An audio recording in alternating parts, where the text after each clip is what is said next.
Welcome to Sweet Life Beat Life. We hope this video helps. In this video, I will explain how to fix Roblox VR not working. First, always confirm your VR headset is fully connected and powered up.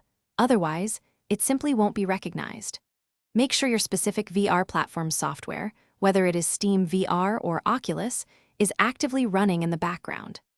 A simple restart of both your computer and your headset can often resolve minor glitches, setting a clean slate for your gaming session.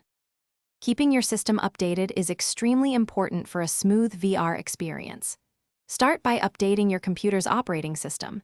This ensures that your system has all the necessary components for modern VR.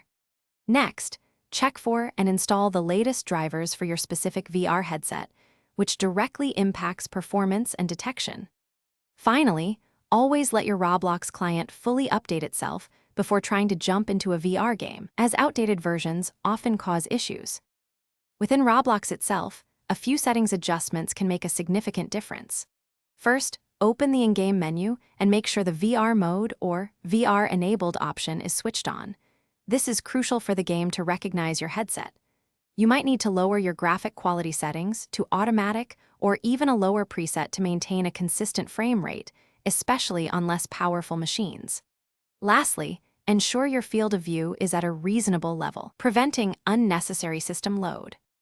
If basic steps don't work, consider more advanced solutions. A complete reinstallation of the Roblox client can fix deeply embedded file corruptions that prevent VR from launching. Temporarily disabling your firewall or adding specific exceptions for both Roblox and your VR software might resolve connection blocks. Furthermore, always close any non-essential background applications, as they can consume valuable system memory and processing power needed for a smooth VR experience. Thanks for watching.